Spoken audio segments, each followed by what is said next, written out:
meu nome é Christian Félix, estou aqui para falar de variáveis da linguagem C. Variáveis. Variáveis são espaços de memória reservados que guardam valores durante a execução de um programa. Todas as variáveis em C devem ser declaradas antes de serem usadas.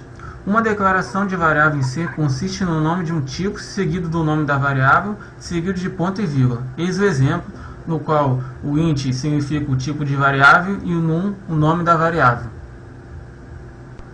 Tipos de variáveis. O tipo de uma variável informa a quantidade de memória em bytes que a variável ocupará e a forma como um valor deverá ser armazenado. Há 5 tipos básicos de dados em C: char, int, float, double e void. Exceto o void, os tipos de dados básicos podem ter vários modificadores precedendo-os. Um modificador é usado para alterar o significado de um tipo básico para adaptá-lo mais precisamente às necessidades de diversas situações. Nome da variável. O nome de uma variável pode ser de uma letra até palavras com no máximo 32 caracteres. Obrigatoriamente deve começar com uma letra ou underscore. O restante pode ser letras de A a Z, maiúscula, minúscula, números e underscores. Eis os exemplos a seguir. Temos cuidados especiais. O nome de uma variável não pode ser igual a uma palavra reservada. O nome de uma variável não pode ser igual a de uma função declarada pelo programador ou pela biblioteca de C. Em C, letra maiúscula e minúscula são tratadas diferentemente. Exemplo de variável. Como vemos no exemplo 1, na variável char, o %C indica que printf deve colocar um caractere na tela. E no exemplo 2 vemos que a variável inteiro, o %d, indica que printf deve colocar um inteiro na tela. Variáveis locais. São variáveis declaradas dentro de uma função. Só podem ser referenciadas por comandos que estão dentro do bloco no qual as variáveis foram declaradas. As variáveis também podem ser declaradas dentro de qualquer outro bloco de código. Variáveis globais. São variáveis reconhecidas pelo programa inteiro e podem ser usadas por qualquer bloco de código. As variáveis globais são criadas declarando-as fora de qualquer função. Veja, no caso int recebe num, e num foi declarado como uma variável global. As variáveis globais encontram-se armazenadas em uma região fixa da memória, separada para esse propósito pelo compilador C. Variáveis globais são úteis quando o mesmo dado é usado em muitas funções em seu programa. Tem um alerta. Variáveis globais ocupam memória durante todo o tempo que seu programa estiver executando, portanto, evite usar variáveis globais desnecessárias.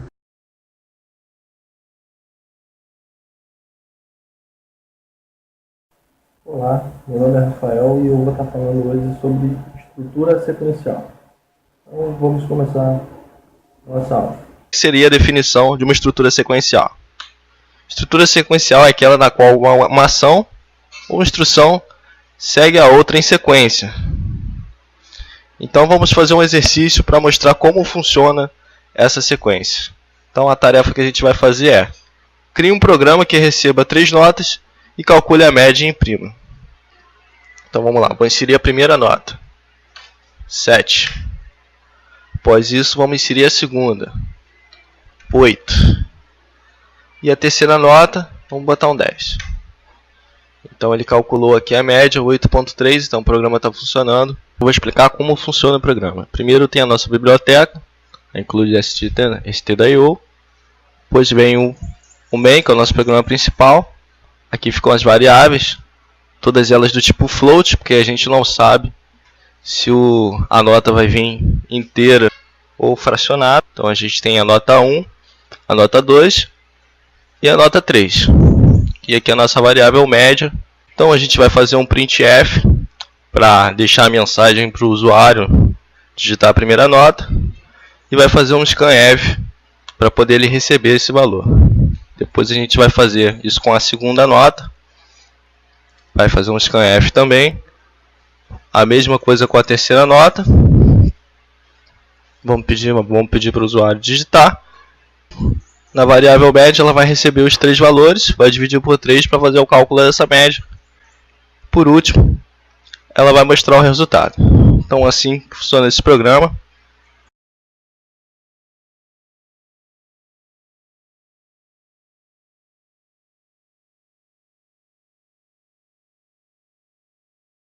Olá, meu nome é Jordi Aleph e vou falar sobre estruturas condicionais. Estruturas condicionais, ou também conhecidas como estruturas de decisão, permitem condicionar o nosso código a decidir ações alternativas para uma determinada função, utilizando uma cadeia de instruções. Para estruturas condicionais, existem os comandos if, if-else, switch. Vamos a alguns exemplos com esses comandos. Neste exemplo, temos um programa para somar dois valores e informar se é maior, menor ou igual a 10. Aqui na nossa estrutura, nós temos o programa simples, ele apenas soma valores de y e x. Vamos executar aqui. 5 mais 5, o resultado da soma é 10. Aqui nos diz que deve informar se é maior, menor ou igual a 10. Então utilizaremos uma estrutura condicional if. O que é o if? O if ele testa se uma condição é verdadeira. Caso ela seja, ele executa uma cadeia de instruções. Caso ela não seja, ele executa uma outra cadeia de instruções. Neste caso, utilizaremos uma condicional simples, que é apenas a utilização do if. Vamos informar ao usuário se este resultado da soma é maior que 10. Então, neste caso, fica soma. Se soma maior que 10, escreva na tela printf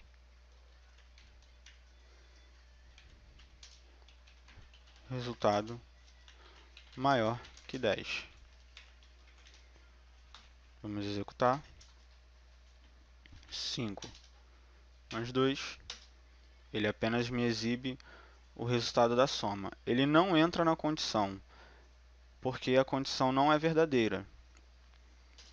Caso a condição seja verdadeira, nós temos 5 mais 9, o resultado da soma é 14, resultado maior que 10. Ou seja, se soma maior que 10, execute essas instruções. Soma foi maior que 10, então resultado maior que 10. Ele exibe essa mensagem. Este é um exemplo de condicional simples.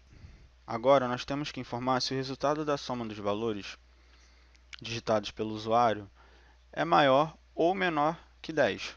Então, nós temos aqui uma estrutura condicional simples. Se soma maior que 10, ele me executa essas instruções. Se não, ele executa esta instrução. Resultado menor que 10. O que acontece aqui? Se essa condição for verdadeira, ele executa esta instrução.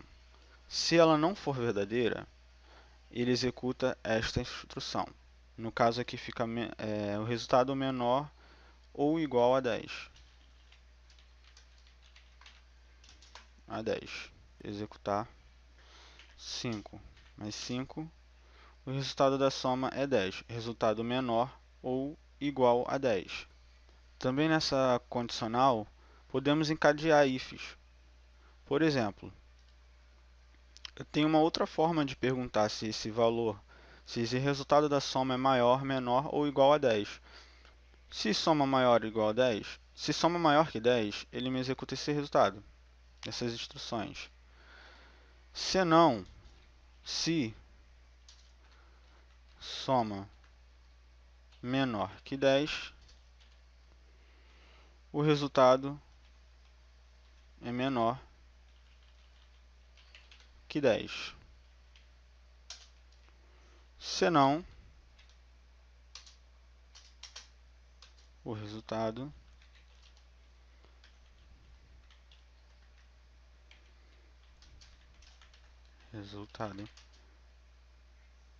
igual a 10. Quando ele entrar nessa condicional, ele vai perguntar se soma é maior que 10. Se soma for maior que 10, ele imprime essas instruções. Se não, se soma for menor que 10, ele imprime essa instrução. Se não for, ele imprime esta instrução. Um teste.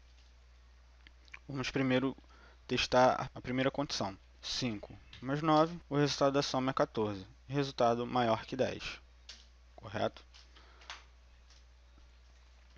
Vamos testar agora a segunda condição. 5 mais 2, o resultado da soma é 7, o resultado é menor que 10. Então ele executou estas instruções. Vamos testar agora o último. 5 mais 5, o resultado da soma é 10, resultado igual a 10. Também podemos utilizar com essa condicional operadores lógicos e relacionais. Aqui eu vou fazer um exemplo com o operador e. Eu vou perguntar se soma é maior que 10 e soma menor que 15. Então ele vai exibir na tela para mim que o resultado é maior que 10 e menor que 15. Vamos fazer um teste. Então eu tenho aqui 5 mais 7. O resultado da soma é 12. O resultado maior que 10 e menor que 15. Para o operador e, é necessário que as duas condições sejam verdadeiras para executar as instruções. Aqui utilizamos o comando if-else. Existem situações que é preciso executar muitos testes com valores numéricos simples. Neste caso, existe uma outra estrutura condicional que é muito útil de se utilizar, que é o switch case. Aqui temos um código cuja função é exibir para o usuário opções para ele fazer uma doação. Neste código podemos ver que ele utiliza do switch case. O switch case funciona da seguinte maneira: dentro de uma estrutura temos uma variável, né? E um caso para cada valor. De acordo com o valor de cada caso, um bloco será executado. Existe ainda um bloco default, onde caso nenhum dos valores acima seja executado, este bloco será executado. Na estrutura, em cada bloco precisamos do comando break. O break serve para terminar a sequência de comandos em execução. Caso não dada essa ordem, a condicional executa o case a seguir. Quando o usuário entrar com o valor, x recebe 1. Caso esse valor for 1, a variável valor receberá 10. Caso esse valor for 2, a variável valor receberá 20. E assim sucessivamente. Note que no caso 4, eu solicito ao usuário o valor que ele deseja doar e leio na variável valor. No caso 5, é uma opção para cancelar a doação. Caso o usuário digite qualquer valor diferente de 1 a 5, o bloco default é executado com a mensagem opção inválida. Vamos executar. Então eu doarei R$20. Finalizando 2. Sua doação foi de R$20. Obrigado. Vamos executar mais uma vez. E eu farei uma doação com outros valores. Valor 4. Eu vou doar R$56. Sua doação foi de R$56. Obrigado.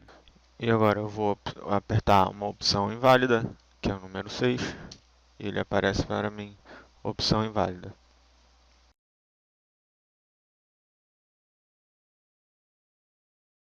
Bom, nesta parte nós iremos falar sobre estruturas de repetição.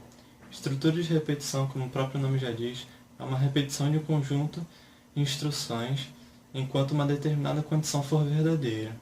Na linguagem C, existem as seguintes estruturas de repetições: for, while e do while. A estrutura de repetição for é usada geralmente quando se sabe a quantidade de vezes em que a repetição deverá ser executada. Ele utiliza uma variável para controlar a contagem do loop, assim como seu incremento.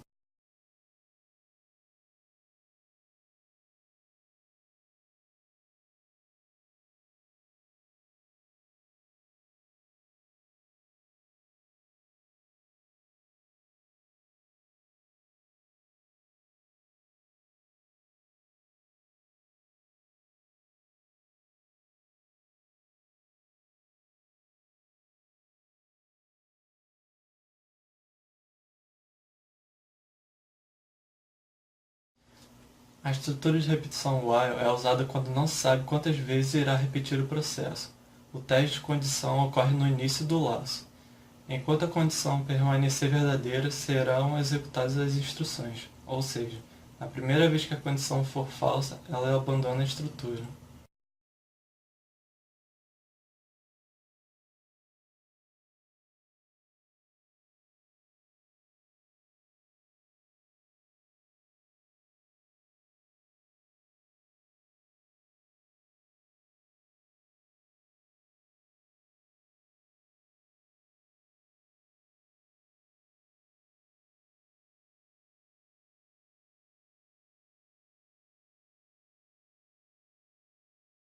A estrutura de repetição do while É usada também quando não se sabe o número de vezes que a estrutura será executada.